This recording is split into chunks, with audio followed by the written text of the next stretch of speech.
Folk tales and the oral storytelling tradition have their roots in Africa and are often used to illustrate the Kwanzaa principles.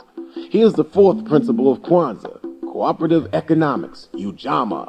Keep a watchful eye, read by Jonelle Allen.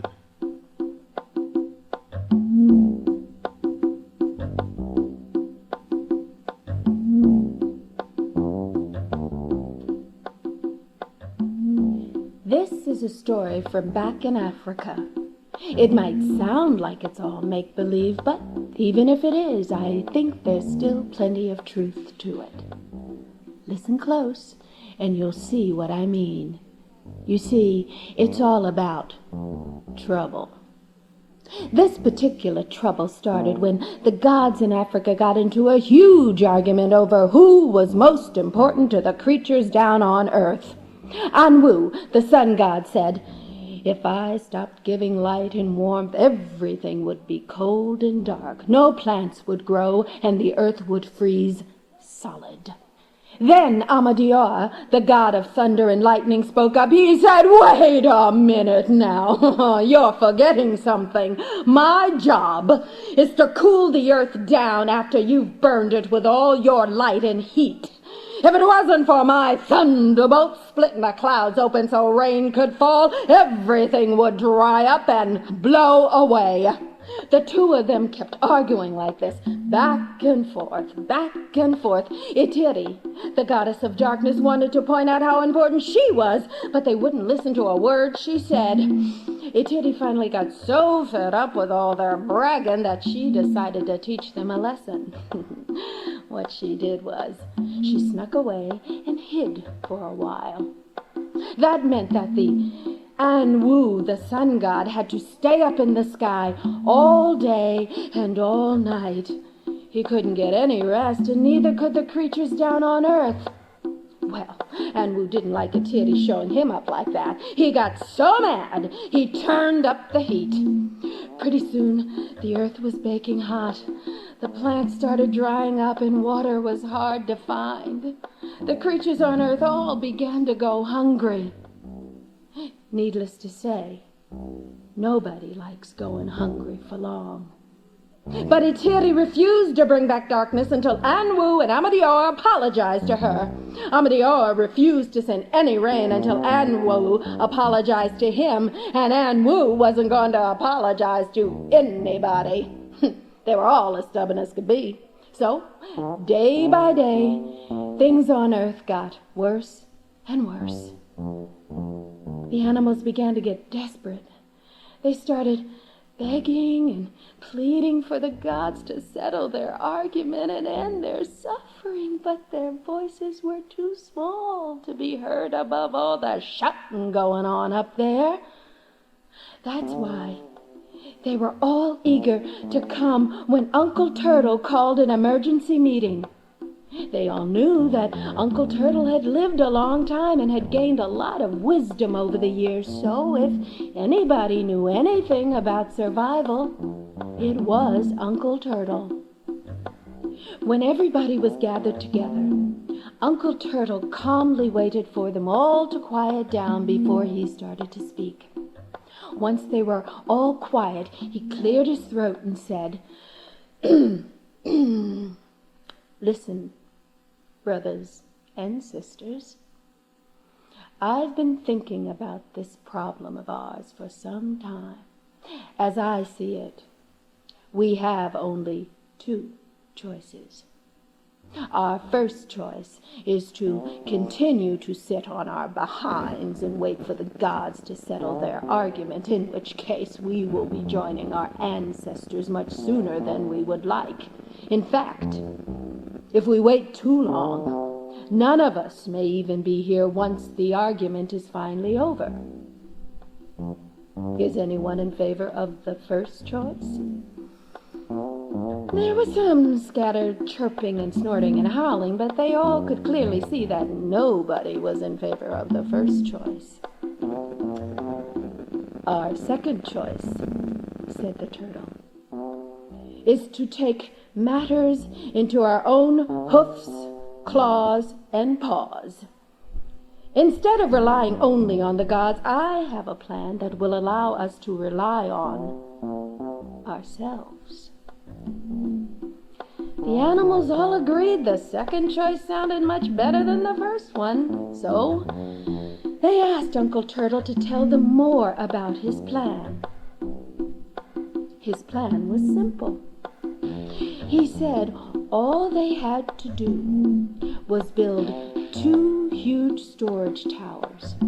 One tower would be for storing food, the other would be for storing water.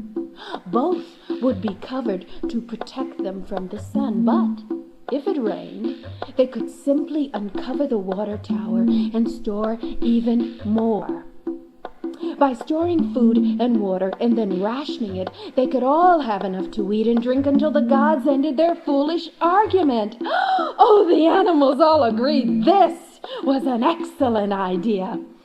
No sooner did the meeting break up than they all got to work, everyone doing his or her part. To make sure the towers were sturdy, the animals built them from stone and sealed them with clay that baked hard in the sun. To make sure the towers could store plenty of food and water, they built them taller than the tallest tree and wide enough to fit 6 elephants. And to make sure no one could steal any food or water without being seen, the animals built the towers right in the middle of their kingdom.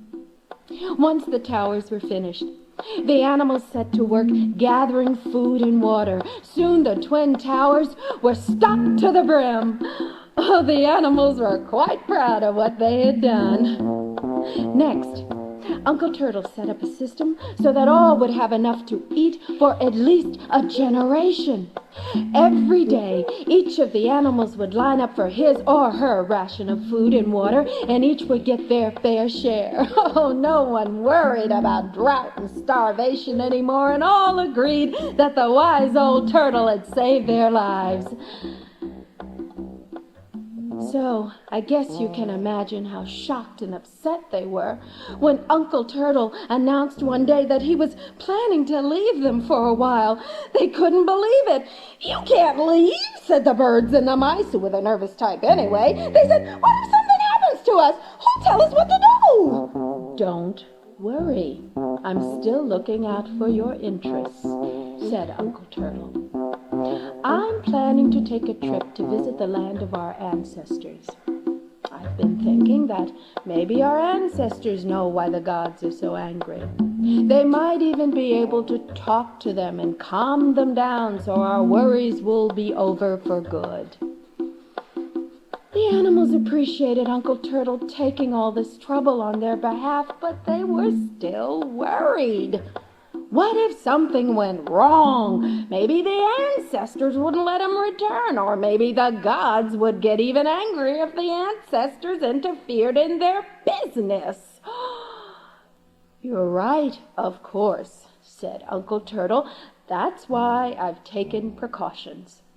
I asked my good friend Brother Rabbit, who, as you all know, is the best hole digger in the kingdom, to dig me a tunnel from my house to the land of our ancestors.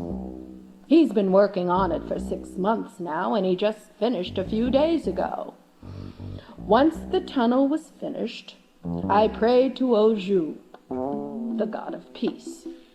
He said he would do what he could do to help me as long as I promised to travel alone. He also made me promise to provide him and his servants with 2 large huts beside my home where they could visit and keep a watchful eye on you all." The animals were moved to tears by Uncle Turtle's efforts and sacrifices on their behalf. They wasted no time in building the 2 huts he had promised Oju. When the day came for him to make his journey to the land of the ancestors, they danced and sang his praises until they could barely move or speak. Finally, he waved goodbye to them and entered the tunnel for his journey. The next 2 weeks were as happy and peaceful as could be. And why not? The storage tower still had plenty of food and water. Everybody had enough to eat and drink. Uncle Turtle had traveled to the land of the ancestors on their behalf, and Oju, the god of peace, was keeping a watchful eye to be sure they came to no harm. But on the last day of the 3rd week, everything changed for the worse. The animals suddenly discovered that their storage towers were almost empty. There was no more food or water to be found, and nobody had any idea of what to do, especially now that Uncle Turtle had left. Oh, you never heard such a commotion. Those animals were crying and moaning and groaning like it was the end of the world. Things got so desperate that the lion, who was the bravest of them all, suggested that they risk following Uncle Turtle to the land of the ancestors. The animals all agreed. They had nothing to lose, so they all went right over to the turtle's house, thinking they'd use the tunnel the rabbit had built. Well, you can imagine the looks on their faces when they opened the door and discovered Uncle Turtle and Brother Rabbit sitting down to a delicious dinner of beans, corn, biscuits, and vegetable soup. It was then that the animals learned 2 valuable lessons.